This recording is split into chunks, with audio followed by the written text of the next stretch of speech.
The day they sealed my cabin gate was the day they sealed their own fate. At 6 a.m., Delilah Pemberton directed workers to pour concrete completely around my gate posts, blocking all access to my property. $500 daily fines if I tried to break through their security barriers. She stood there smirking, thinking she'd finally won this HOA power struggle. What Delilah didn't realize, what none of them realized, was that they'd just trapped themselves. See, their fancy HOA development only has one road connecting to the highway. Every inch of that road runs through my private land. While they were sealing my gate, they were actually cutting off their own escape route. 47 families, one way out, and I own every foot of it. 3 months later, she'd be begging me not to leave them stranded forever. But right now, she thinks she's untouchable. What would you do if someone sealed your driveway? This gets insane. My name is Marcus Brennan, and 6 months ago, I thought losing my wife was the worst thing that could happen to me. Then I met my new neighbor. I inherited 40 acres of Montana wilderness from my grandfather, including a rustic cabin, and one detail that would become crucial: a private gravel road connecting my land to Highway 12. The sound of tires crunching over that gravel had been the soundtrack of my childhood summers. In 2019, developers built Pineview Estates around my property. 47 McMansions marketed as luxury mountain living with convenient highway access. Those sales brochures promised easy commutes, but forgot to mention that convenient access meant using my private road without permission. The original developers had some handshake deal with grandfather about being neighborly, but handshakes aren't legal documents, and when they sold out, the new HOA just assumed they owned everything.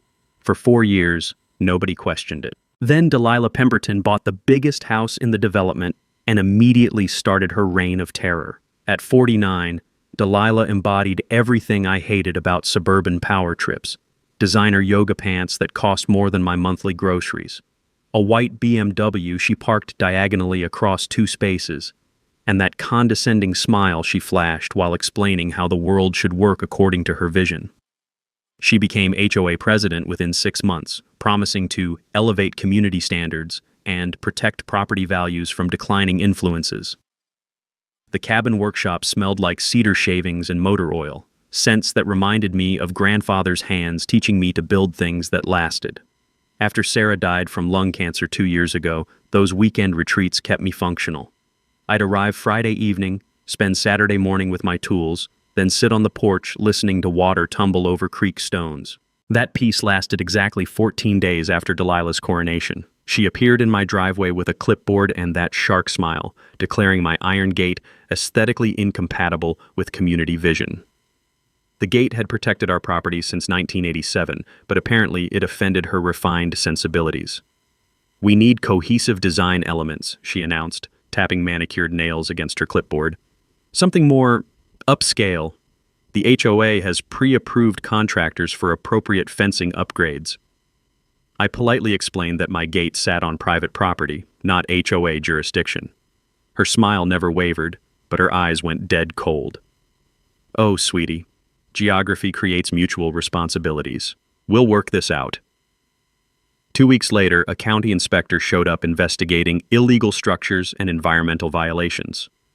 Someone had filed a complaint. The inspector found nothing. Grandfather built everything to code, but the harassment message was crystal clear. At the next HOA meeting, the rumor mill was already spinning. Delilah had whispered that I was difficult and potentially unstable due to military trauma. She suggested my gate created security vulnerabilities and hinted that veterans sometimes struggle with authority.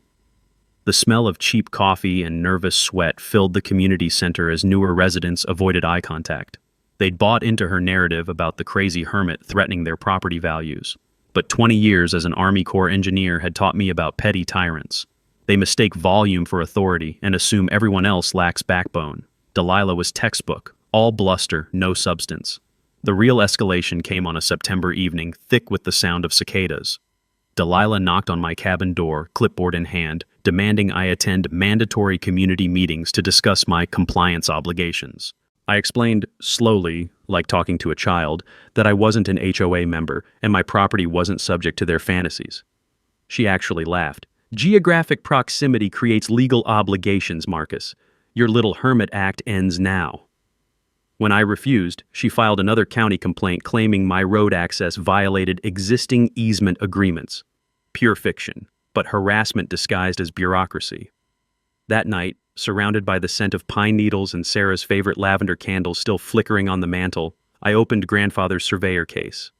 Brass instruments gleamed in lamplight alongside yellowed property deeds and legal documents. If this suburban dictator wanted war, she'd just picked the wrong engineer. Time to show her what 20 years of military legal training could accomplish. Delilah's declaration of war came with a clipboard and an army of bored housewives. She'd organized something called the Community Beautification Committee, her personal squad of yoga pants enforcers armed with measuring tapes and Pinterest dreams. Within a week, they were conducting voluntary property assessments throughout the development, documenting anything that didn't match their vision of mountain luxury perfection. My gate topped their hit list. The formal letter arrived on expensive letterhead featuring some pretentious mountain silhouette logo. Mandatory appearance required screamed across the top in bold red letters. According to the committee, I was guilty of unauthorized rustic styling, failure to maintain aesthetic harmony, and my personal favorite, geographic non-compliance with community vision. The smell of fresh ink and legal intimidation wafted from the paper as I read their demands: show up to their meeting or face escalated enforcement action. I didn't show up. Delilah's response was swift and vicious. She declared my gate a public nuisance and filed another county complaint, this time claiming my road access violated mysterious easement agreements that supposedly existed somewhere in the development's legal paperwork. That's when I stopped playing defense. 3 nights later, I sat in grandfather's workshop surrounded by the musty smell of old leather and yellowed documents. His surveyor case contained 40 years of property records, and what I found made my pulse quicken like Christmas morning. The original 1987 land deeds told a story Delilah had never bothered to research. My family had never granted any easement to anyone. The gravel road cutting through my property was entirely private, built, maintained, and owned by 3 generations of Brennans. Every car that had used it for 4 years was technically trespassing. My old Army buddy Jake Morrison specialized in property rights law back in Helena. When I faxed him copies of the deeds, his callback came within an hour. "Marcus, this is bulletproof. They have 0 legal right to use your road. You could block access tomorrow and they couldn't do squat about it." But I'd learned something about strategy during 20 years of military service. Sometimes the smartest move is letting your enemy think they're winning while you prepare the perfect counterstrike. I decided to offer Delilah a reasonable solution first, partly because I'm not naturally vindictive, but mostly because I wanted documentation proving I'd tried to resolve this diplomatically. My proposal was generous beyond what they deserved: a formal easement agreement for $1 per year, plus a mutual respect clause requiring HOA consultation before any changes affecting my property. It would legalize their road usage and end the conflict. The informal meeting happened at the community center, that sterile room that always smelled like industrial carpet cleaner and stale coffee. I laid out copies of the original deeds alongside my proposed solution, explaining how this arrangement would protect everyone's interests. Delilah's reaction exceeded my worst expectations. She scoffed at my extortion attempt and accused me of manufacturing a fake crisis to justify greed. According to her warped logic, 4 years of using the road had somehow created established community rights that magically overrode actual property law. She'd convinced herself that possession equaled ownership, like a legal 5-year-old. "You can't hold an entire neighborhood hostage over technicalities," she declared, her voice dripping with righteous indignation. The other board members shifted uncomfortably, but Delilah's personality dominated the room like toxic smoke. She rallied them against their hostile neighbor, who was supposedly threatening community welfare with legal facts. That meeting ended with Delilah promising to escalate through appropriate channels and deliver consequences for obstructing community progress. I discovered what those consequences looked like 2 days later. Surveillance cameras. Motion-activated security cameras now pointed directly at my property, documenting my every movement like I was public enemy number 1. Delilah had also begun photographing my truck, my gate, even my garbage cans on collection day.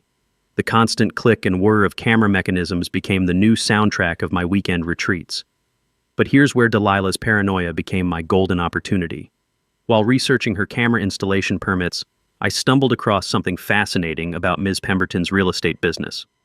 During my Army years, I'd helped investigate housing fraud cases, so I recognized the pattern immediately. She'd been selling Pineview Estates properties to buyers with promises of guaranteed highway access via well-maintained community roads. Her marketing materials specifically highlighted convenient transportation infrastructure to justify premium pricing.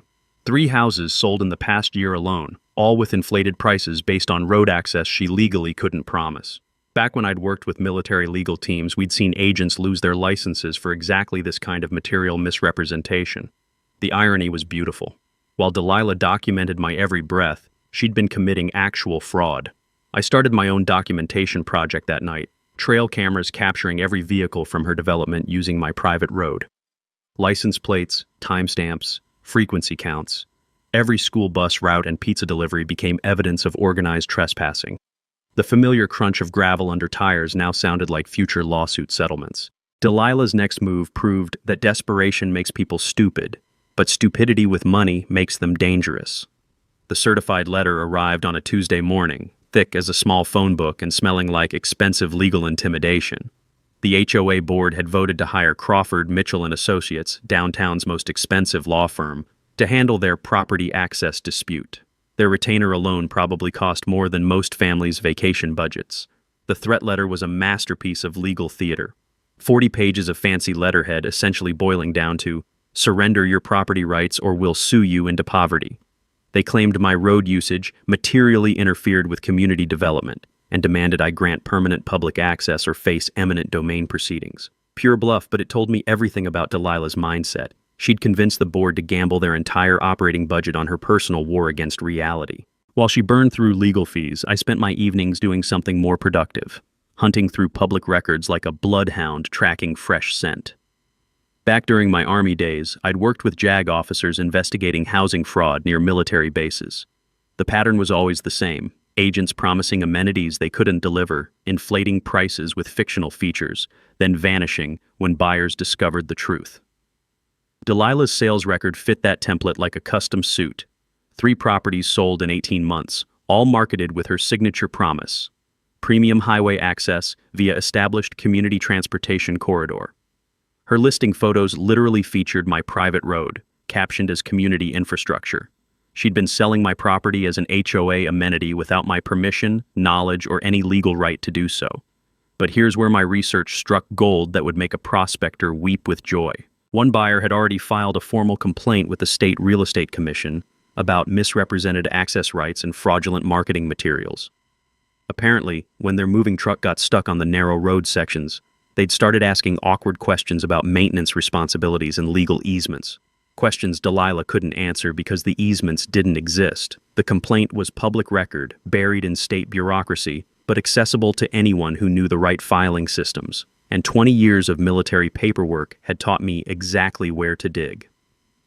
I filed my own detailed complaint that same afternoon, documenting how Delilah had systematically misrepresented property features to inflate sales prices.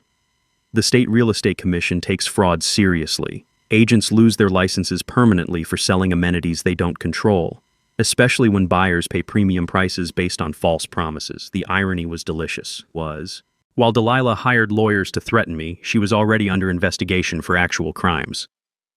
Her next escalation confirmed that panic makes smart people act stupid, and stupid people act catastrophically. The petition campaign launched the following week with military precision and all the subtlety of a circus parade. Community petition to establish public road access appeared on every doorstep, complete with emotional manipulation disguised as neighborhood solidarity. Delilah organized door-to-door visits, armed with talking points about how my obstructionist behavior threatened property values and emergency access. She positioned herself as the community hero fighting against a bitter veteran who wanted to hold innocent families hostage over legal technicalities. The psychology was clever: frame me as the villain, then ride in as the savior. Several neighbors signed immediately, probably without reading anything beyond the emotional headlines. But a few started asking uncomfortable questions about why they needed signatures if the HOA actually owned legitimate access rights. That's when I made my first public countermove, and it was beautifully simple. I installed professional trail cameras along every section of road crossing my property. Not hidden surveillance, but obvious equipment with bright reflective warning signs. Each camera captured license plates, timestamps, and vehicle counts from everyone using the road. The psychological impact was immediate and devastating. Suddenly, Every resident's daily commute included visual reminders that they were crossing private property without permission. The cameras didn't just collect evidence, they made people confront the legal reality Delilah had been denying. Within days, 3 families knocked on my door asking quiet questions about easement agreements and property boundaries. Word was spreading through the development like wildfire. Maybe their HOA president didn't actually understand the legal mess she'd created. But instead of cutting her losses, Delilah decided to go nuclear. She hired a private investigator to dig up dirt on my military service, personal finances, and family history. If legal intimidation wouldn't work, character assassination would become Plan B. The PI lasted exactly 4 days before quitting in frustration. Turns out there's not much scandal in the life of a retired engineer who builds furniture, pays taxes on time, and keeps his lawn mowed. The investigator's final report probably read like the world's most boring biography. But Delilah's desperation was showing, and desperate people make increasingly stupid decisions. Her stupidest decision yet involved attempting to bribe a county inspector to find code violations on my property. The inspector immediately reported the bribery attempt to the county attorney's office, triggering an ethics investigation that could result in criminal charges. That evening, sitting on my porch listening to creek water babble over smooth stones while the scent of pine needles filled the mountain air, I realized something fundamental had shifted. Delilah was no longer fighting me. She was fighting reality itself. And reality always wins eventually. Saturday, September 15th, 6:47 a.m. The sound that yanked me from sleep wasn't my alarm clock. It was the rumble of diesel engines rolling down my private road like mechanized thunder. I stumbled to the kitchen window, coffee mug trembling in my hand, and witnessed the most audacious act of property theft in modern suburban history. 3 cement trucks, 6 workers in hard hats, and 1 very satisfied HOA dictator orchestrating the whole operation like she was pouring the Berlin Wall. Delilah Pemberton had finally revealed her true nature, and it was uglier than wet concrete. The emergency HOA meeting had happened 24 hours earlier, a hastily called session where Delilah convinced 3 board members that my trail cameras constituted surveillance terrorism, requiring immediate action. According to the minutes I'd obtained later, she'd painted a picture of residents living in fear, children afraid to play outside, property values plummeting because of my psychological warfare tactics. The vote was 4-0 to install temporary protective barriers around the security threat. Eleanor Martinez, the retired paralegal who might have asked inconvenient questions, had been conveniently excluded from the emergency notification list. Now I was watching democracy in action. 4 people voting to steal 1 person's property rights with Portland cement and rebar. I dressed quickly and stepped outside, phone recording everything while the acrid smell of wet concrete mixed with diesel exhaust and Delilah's cloying perfume. Professional crews moved with practiced efficiency. This wasn't some spontaneous neighborhood project, but a carefully planned military-style operation. Delilah stood near the work zone, designer travel mug in one hand, clipboard in the other, checking off items like she was managing a corporate construction project. When she spotted me approaching, that predatory smile stretched across her face like a knife wound. "Good morning, Marcus," she called out with mock sweetness dripping from every syllable. "Don't worry about the little construction project. Just temporary safety measures while we sort out your attitude problem." I asked the crew foreman about building permits. He looked nervously at Delilah, who waved her manicured hand dismissively. "HOA maintenance doesn't require individual permits, sweetie," she purred. "Everything's been properly authorized through legitimate community governance, you know, the kind of authority you've been ignoring." Instead of arguing, I thanked each worker personally and slipped them $20 bills for coffee. Their confusion was beautiful, the supposed neighborhood villain treating them with more respect than their actual employer. While Delilah supervised her concrete masterpiece, I made 3 strategic phone calls. County building inspector. "Someone's pouring unpermitted barriers that block emergency vehicle access. I need immediate response." Jake Morrison. "They just sealed my gate with concrete. No permits, no legal authority, and they're about to discover why that was the stupidest move possible." My insurance adjuster. "Property damage in progress. Can you document everything before the consequences hit?" But here's where Delilah's master plan revealed its fatal flaw, a mistake so catastrophic it would make military strategists weep with laughter. Those concrete barriers didn't just block my access, they blocked everyone's access. The HOA development had exactly 1 road connecting 47 houses to the outside world, and every inch of that road crossed my private property. By sealing the choke point, Delilah had just created the world's most expensive suburban prison. Reality struck the first victim at 7:30 a.m. sharp. Mrs. Patterson from Unit 23 stood beside her Honda Civic, staring at concrete barriers that left maybe 14 inches of clearance on each side. Enough space for a bicycle, but her car might as well have been a semi-truck trying to thread a needle. The school bus arrived at 7:45, air brakes hissing like an angry dragon as the driver tried to process what he was seeing. His radio crackled with increasingly frustrated calls to dispatch. Route 47 blocked by some kind of wall? I got 30 kids and no way through. By 8 o'clock a.m., the HOA parking lot looked like a refugee camp for stranded commuters. 7 families trapped in their driveways, honking horns in a cacophony of suburban panic. 3 delivery trucks backing up in confusion. 1 very unhappy UPS driver demanding to know what idiot built a fort across the road. That's when the beautiful truth finally penetrated Delilah's delusional bubble. She'd assumed I would panic, hire my own crew to remove the barriers, and essentially pay to clean up her mess while surrendering my property rights. In her twisted logic, this was checkmate, forced me to choose between permanent isolation or complete capitulation to her authority. What she hadn't considered was the possibility that I might grab a lawn chair, crack open a cold beer, and simply enjoy the show. The morning sun warmed my face as I settled in to watch 47 families discover they were now prisoners in their own luxury development courtesy of their elected representatives' brilliant strategic thinking. Emergency vehicles began arriving within minutes, fire marshal, county inspector, sheriff's deputy, all responding to reports of illegal obstruction of public safety access. Delilah tried explaining her temporary safety measures and community protection protocols, but reality was crashing down on her like those concrete barriers collapsing on her own head. She'd just trapped herself and every neighbor she claimed to defend. Suddenly, her master plan looked less like tactical genius and more like the greatest strategic blunder in HOA warfare history. The county fire marshal's violation notice was nothing compared to what I discovered in grandfather's forgotten papers. While Delilah screamed at emergency responders about her legal authority, I retreated to the workshop where dust motes danced in morning sunlight streaming through grimy windows. The familiar scent of sawdust and motor oil calmed my nerves as I opened grandfather's leather surveyor case, the same case I'd avoided for 2 years since inheriting it. Most documents were routine: property surveys, tax records, maintenance receipts yellowed with age. But beneath 40 years of accumulated paperwork lay something that made my pulse quicken like I'd struck gold. The original 1987 developer agreement, signed in fountain pen ink that had faded to sepia brown. My hands trembled as I read Section 14, subsection C. The legal language was dense, but the meaning hit me like lightning. Emergency access easement requires explicit written permission from original landowner. In the event said access is obstructed for a period exceeding 72 hours, developer shall pay penalty of $10,000 per day to landowner until access is restored. I read it again, then a third time.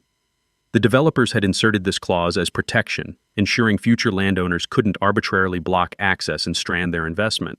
But legal contracts work both ways. If anyone blocked that access, they triggered the same financial consequences. And every obligation in that developer agreement had transferred to me with the property deed. The workshop suddenly felt electric with possibility. Jake Morrison's reaction when I called was everything I'd hoped for. "Holy shit, Marcus, this is a thermonuclear legal weapon. They've been in breach since Saturday morning. Current penalty assessment is already $30,000 and climbing." But the beautiful part was just beginning. I spent 20 minutes researching HOA finances through public records. What I found made me laugh until my sides ached.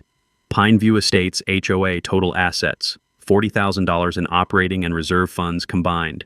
At $10,000 per day in penalties, they'd be bankrupt before the weekend. Even better, their own bylaws included personal liability clauses. Board members who voted for actions that financially damaged the association could be held individually responsible for losses. Delilah had just voted herself into personal bankruptcy along with 3 other families. The irony was so perfect it felt like divine intervention.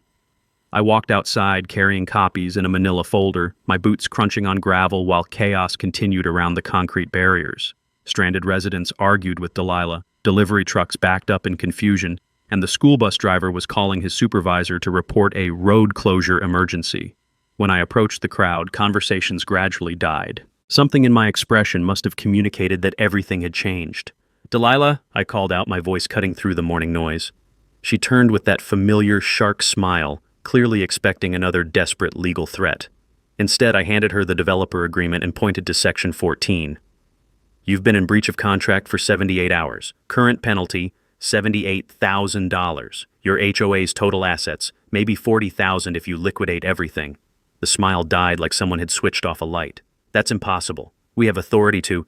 You have authority to bankrupt every family in this development, I interrupted quietly. $10,000 per day, compounding. You'll exceed your assets by tonight. Personal liability kicks in after that. I watched her face transform, confusion melting into disbelief crystallizing into pure terror as the mathematics penetrated her consciousness. For the first time in 6 months, Delilah Pemberton had absolutely nothing to say. The silence stretched like a held breath while 47 families realized their elected leader had just gambled their homes on a game she couldn't win. The power dynamic hadn't just shifted, it had completely inverted. And the best part, this was only the beginning. The terror on Delilah's face was just the appetizer. Now came the main course, building a legal trap so perfect she'd spring it herself. That afternoon, I filed formal demand for penalty payments with the HOA board. Certified mail, return receipt requested, exactly 7 days to respond before legal collection began. The thick envelope felt satisfying in my hands, official and final as a judge's gavel. While Delilah processed her financial nightmare, I was already engineering her complete destruction. Jake Morrison explained the collection process over beer at Murphy's Tavern, our conversation mixing with the clink of bottles and sizzle of burgers on the grill.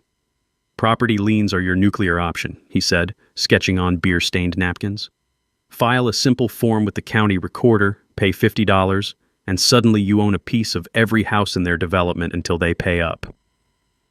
The elegance of lien law made me smile. Once I attached liens to HOA properties, those debts would follow homeowners forever. They couldn't sell, refinance, or transfer ownership without satisfying my claim first. It's like having a mortgage on someone else's stupidity. Back home, I set up a war room in my workshop. The smell of sawdust mixed with fresh printer ink as I created detailed tracking systems, penalty calculations, legal deadlines, media talking points, and collection procedures. Day 4, $40,000. Day 5, $50,000. Day 6, $60,000, officially exceeding their total assets. But the real weapons weren't legal documents, they were psychological and physical. First, the digital countdown sign. I'd learned basic electronics during my core engineering years, so building a large LED display was simple weekend work. Solar-powered, weather-resistant, and programmed to update automatically. Days HOA has violated emergency access. 7 penalties owed, $70,000 and counting. The sign went up Friday morning on a post visible from the main road. Every resident driving past got a real-time reminder of their mounting debt, courtesy of their elected leaders' war against mathematics. But the psychological masterpiece was the security upgrade I installed around the concrete barriers. Professional-grade motion sensors, infrared cameras, and proximity alarms created a high-tech monitoring zone around Delilah's concrete monument to stupidity. Every time someone approached the barriers, which happened dozens of times daily, as frustrated residents searched for solutions, lights flashed and cameras activated with audible clicks. The message was clear. This situation was being documented with forensic precision. Eleanor Martinez became my secret weapon Wednesday evening. The retired paralegal arrived with a folder full of ammunition that smelled like legal revenge and stale office coffee. I've been researching HOA liability law for 30 years, she said, spreading documents across my kitchen table. Board members who exceed their authority are personally responsible for damages. No insurance coverage, no corporate protection, just individual bankruptcy. Eleanor's research revealed the beautiful trap Delilah had built for herself. Their HOA insurance specifically excluded intentional property interference from coverage. By voting to install barriers without permits, she'd voided their legal protection and exposed herself to unlimited personal liability. 23 families had quietly approached Eleanor, terrified that their HOA president's ego would cost them their homes. They wanted resolution before the penalties bankrupted everyone.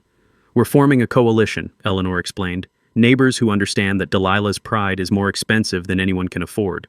The media strategy crystallized when Eleanor's daughter Sarah called from Channel 8 News. As a producer, she'd been tracking the story as local color until Eleanor explained the financial implications. This isn't neighborhood drama, Sarah told me. This is about abuse of power and property rights. Classic David versus Goliath, except Goliath is about to discover David has a legal slingshot loaded with contract law. Thursday evening, I prepared for the Friday interview by organizing evidence into television-friendly narratives. The story needed visual impact. Concrete barriers blocking emergency access, mounting penalty totals, families trapped by their own representatives' decisions. But my secret weapon was the trail camera footage I'd been collecting for weeks. Every vehicle that crossed my property was documented with timestamps, license plates, and frequency counts. School buses, delivery trucks, emergency vehicles, personal cars, hundreds of violations daily by people who had no idea they were trespassing on private land. The footage would prove that HOA residents had been unknowingly breaking the law for years, protected only by their ignorance and my tolerance. When I withdrew that tolerance, their entire community became legally vulnerable. Friday morning brought the final element: emergency access documentation. I'd researched federal regulations governing emergency vehicle response times. Blocking access that delayed ambulances or fire trucks wasn't just a contract violation, it was potentially criminal negligence if someone died during those extra 12 minutes of response time. The fire marshal had already documented 7 instances of delayed emergency response due to barrier obstruction. Each incident created additional liability exposure for the board members who voted to install them. By Friday afternoon, sitting on my porch while late sunlight reflected off concrete barriers like prison walls, I'd assembled a legal trap that would destroy Delilah's life even if she removed the barriers tomorrow. The penalties would continue accumulating until she paid every penny, plus interest, plus legal fees, plus punitive damages for violating emergency access regulations. Somewhere in her designer kitchen, Delilah was probably calculating whether her pride was worth losing her house over. Delilah's desperation turned her into something far more dangerous than a petty HOA tyrant. It made her a criminal. The private investigator appeared Monday morning like a bad omen, slouching around my property in a rental sedan that screamed amateur surveillance. He spent 3 hours photographing my cabin, measuring my fence, and interrogating neighbors about my psychological stability and history of aggressive behavior. The guy had all the subtlety of a fireworks display, which told me everything about who'd hired him. Eleanor called that afternoon, her voice crackling with indignation over the phone line. That sleazy little man knocked on my door asking if you'd ever threaten anyone. Wanted to know about drinking problems, PTSD episodes, whether you keep weapons. I told him the only dangerous thing about you was your ability to read contracts. I had to smile. 20 years of exemplary military service, community volunteer work, and a record so clean it squeaked weren't going to yield much scandal. The investigator's final report would probably bore his client to tears. But Delilah's smear campaign was just the opening act of her descent into actual criminality. By Tuesday, whispered rumors circulated through Pineview Estates like toxic smoke. According to the narrative she'd crafted, I was an unstable veteran with anger management issues, who was terrorizing innocent families over property technicalities. She'd positioned herself as the brave community leader protecting children from a dangerous neighbor's unreasonable demands. The psychology was textbook manipulation: paint the victim as the aggressor, then claim moral authority while breaking the law. Several newer residents started crossing the street when they saw me in town. 2 families installed additional security cameras aimed at my property. Even the postal worker asked nervously if everything was safe up there when delivering my mail. But Wednesday brought the moment Delilah crossed from harassment into felony territory, and she handed me evidence that would destroy her life forever. Inspector Rodriguez called that afternoon, his voice mixing professional courtesy with barely controlled disgust. The smell of fresh coffee filled my kitchen as he explained what had just happened at the county building. "Mr. Brennan, I need to report an attempted bribery. Someone offered me $5,000 cash to manufacture building code violations on your property. The entire conversation was recorded on my body camera." The details made my blood sing with anticipation. Delilah had specifically requested violations that would force emergency county access to my property, claiming it was necessary for community protection. She'd emphasized that money was no obstacle when it came to neutralizing threats to neighborhood safety. Attempted bribery of public officials carried up to 5 years in state prison, plus the kind of criminal record that would destroy her real estate license permanently. She seemed convinced that any violations would give the county authority to condemn your property access, Rodriguez continued, like she thought paying me would somehow make her concrete barriers legal retroactively. I documented everything methodically while my workshop filled with the scent of sawdust and sweet revenge. Each of Delilah's escalation attempts was creating additional criminal exposure while demonstrating a clear pattern of corruption and abuse of power. But the beautiful part wasn't the criminal charges. It was watching her political support evaporate like morning mist. Eleanor's coalition had grown to 28 families by Thursday evening, all demanding Delilah's immediate resignation. The petition cited criminal conduct, reckless financial endangerment, and violation of public trust. 3 board members had quietly retained lawyers to protect themselves from personal liability. "She's completely isolated," Eleanor reported during our coffee meeting at Murphy's Tavern. The smell of grilled onions mixed with the sound of nervous conversation as other diners recognized us from the news coverage. Even her closest allies are distancing themselves. Nobody wants to be associated with someone under criminal investigation. The smart rats were abandoning Delilah's sinking ship before the water reached their necks, but my silent preparation during this chaos would become the masterstroke that guaranteed her complete destruction. While Delilah focused on character assassination and bribery schemes, I'd been quietly documenting every single violation of federal emergency access regulations. The blocked road hadn't just delayed local services, it had interfered with postal delivery, school transportation, and emergency medical response. Each category carried separate federal penalties beyond my contractual claims. I'd also been researching the personal assets of every board member who'd voted for the barriers. Property records, business ownership, vehicle registrations, bank accounts visible through public filings. Everything they owned was now exposed to collection efforts. The television interview Friday evening provided the perfect platform to reveal just enough of this research to terrify them without showing my complete hand. "This isn't about personality conflicts," I told the camera, my voice calm while concrete barriers provided visual evidence of their criminal stupidity. "This represents a fundamental question about whether elected officials can ignore federal law, state contracts, and basic property rights because they personally dislike someone."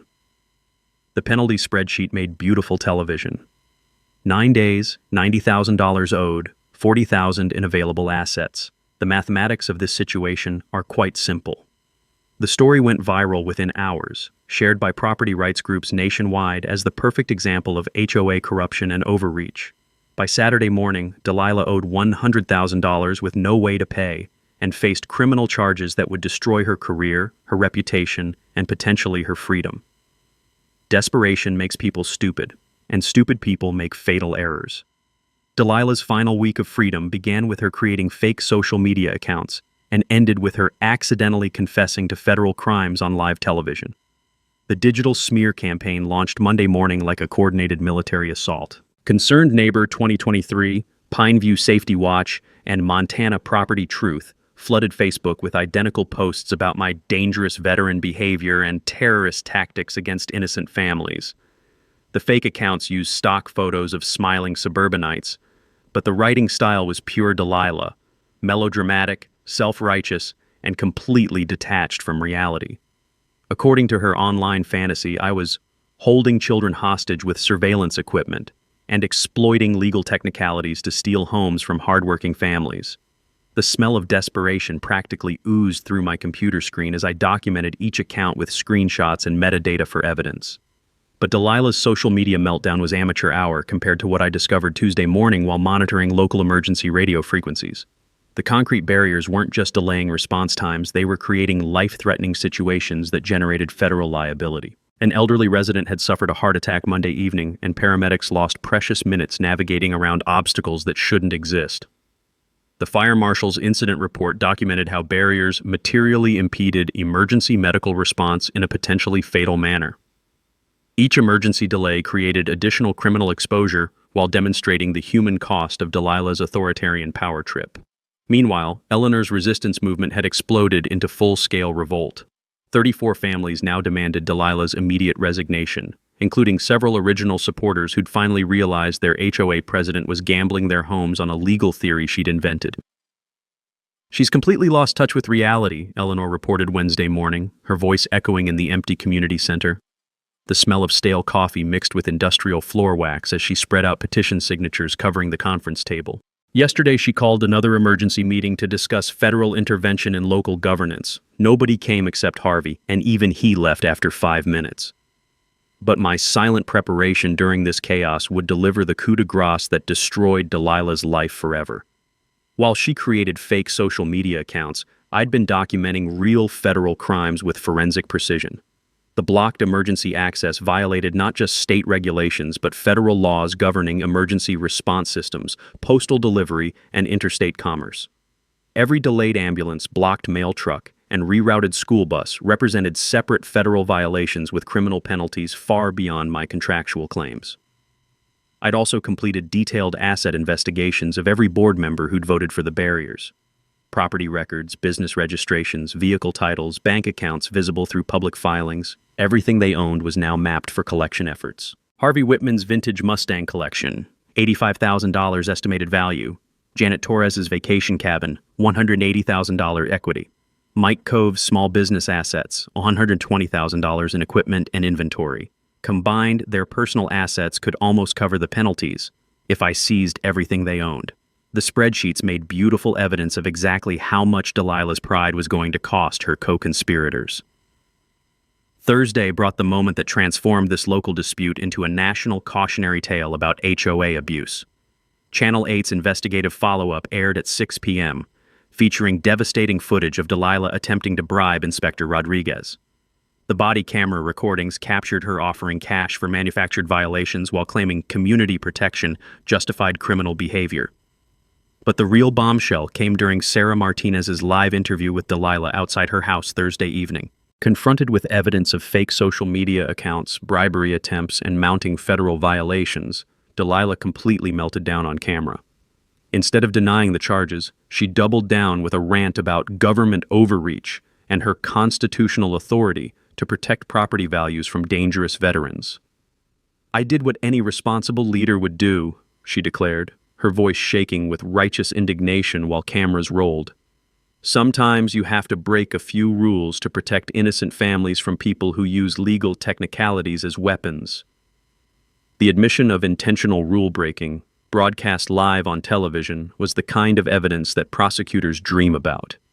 She'd just confessed to criminal intent while claiming moral justification, the perfect recipe for federal conviction. Social media exploded within minutes. Legal experts shared the footage as a masterclass in how to confess to crimes while thinking you're defending yourself. Damneer property rights groups used her meltdown as proof that HOA authority needed federal oversight.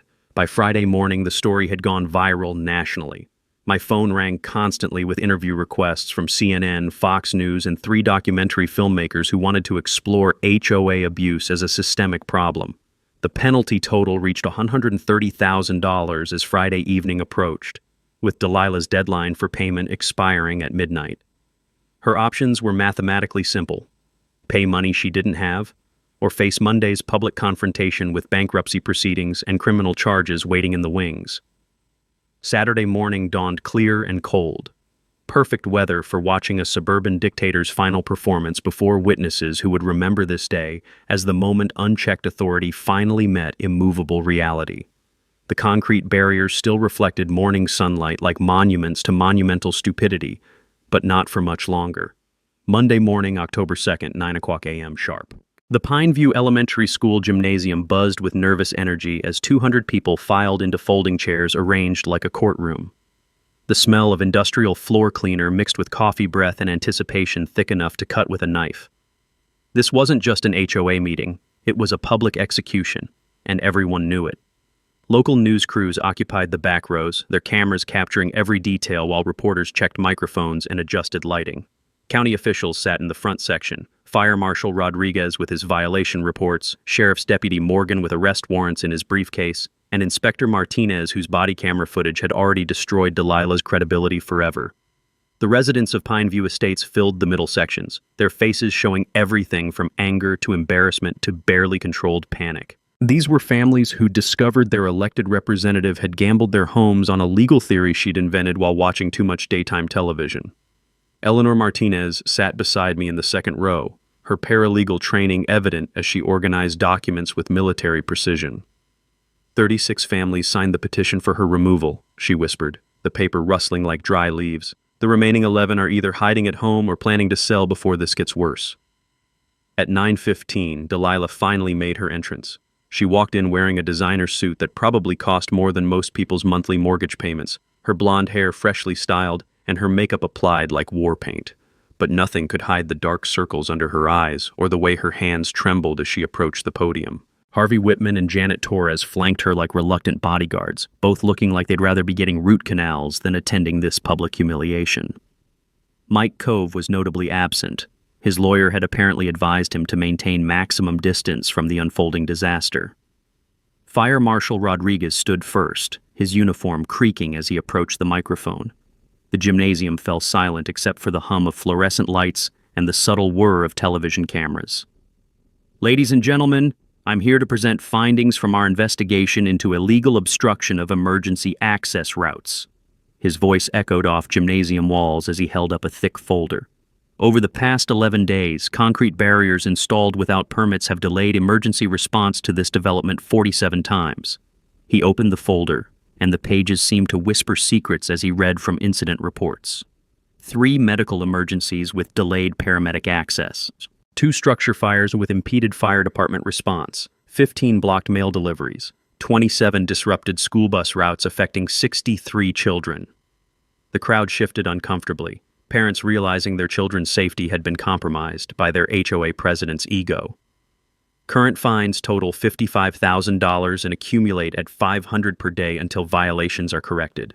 Additionally, federal authorities are investigating potential criminal charges for endangering public safety. Delilah shot to her feet like a jack-in-the-box, her voice cutting through the gymnasium air with desperate authority. "This is government overreach at its worst," she declared, gesturing wildly toward Rodriguez. "Federal bureaucrats conspiring with a disgruntled veteran to destroy property values and community autonomy." The irony was beautiful. She was claiming government overreach while facing criminal charges for bribing government officials. "We have constitutional rights to protect our community from hostile neighbors who use legal technicalities as weapons against innocent families." That's when I stood up, my movement causing a ripple of anticipation through the crowd like wind across water.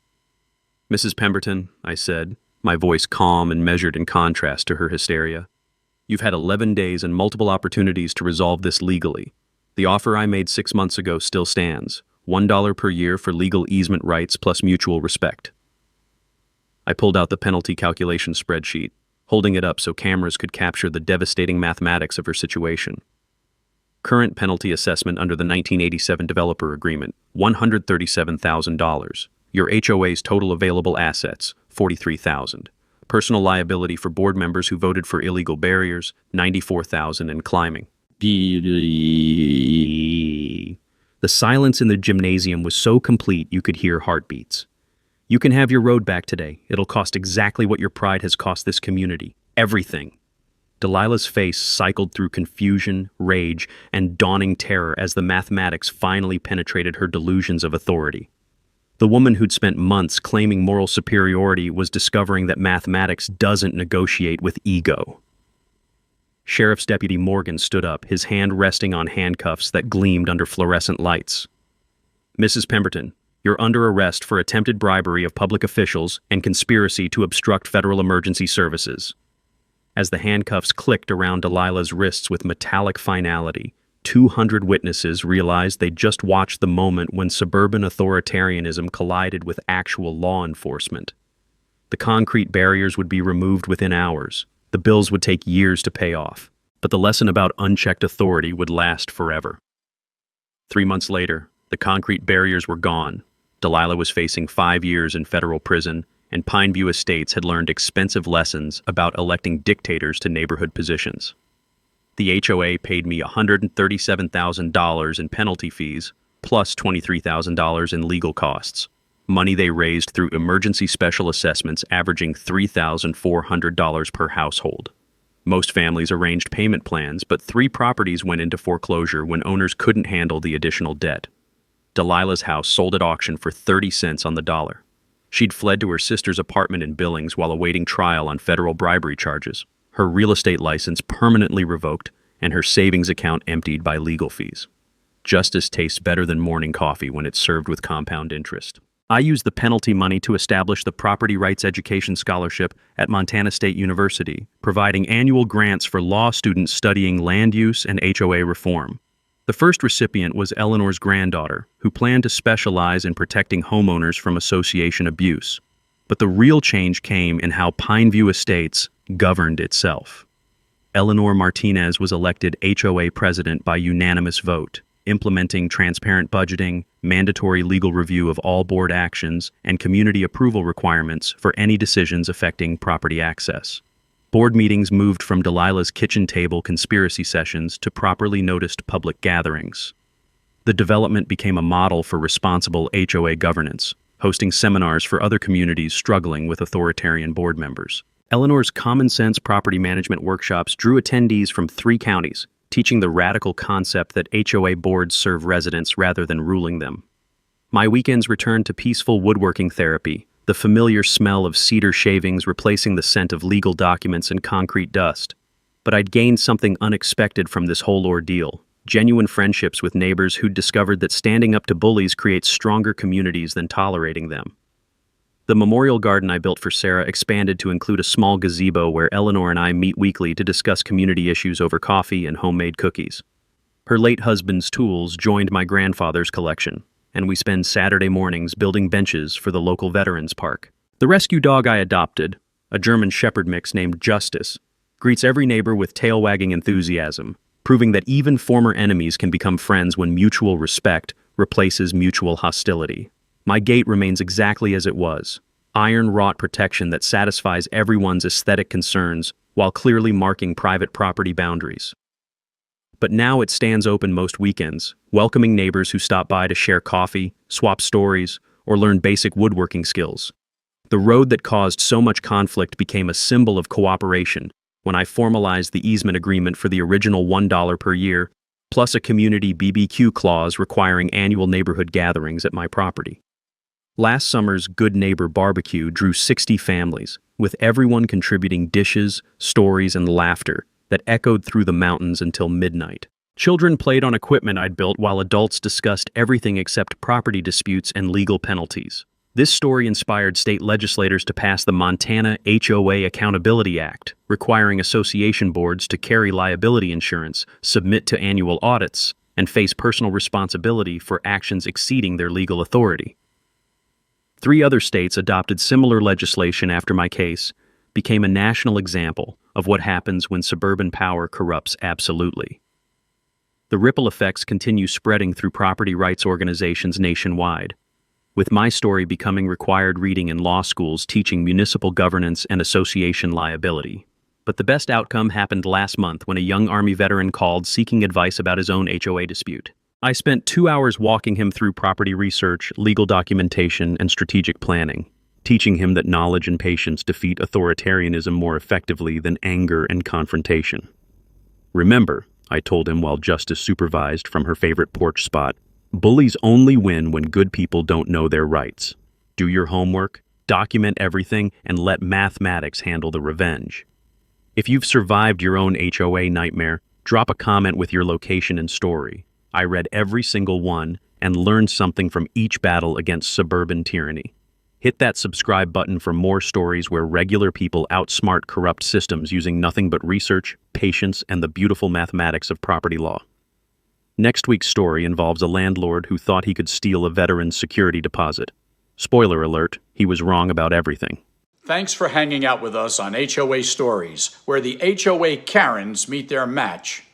If this story had you cheering or cringing, go ahead and like the video, drop a comment with your reaction, and hit subscribe so you're ready for the next wild HOA tale.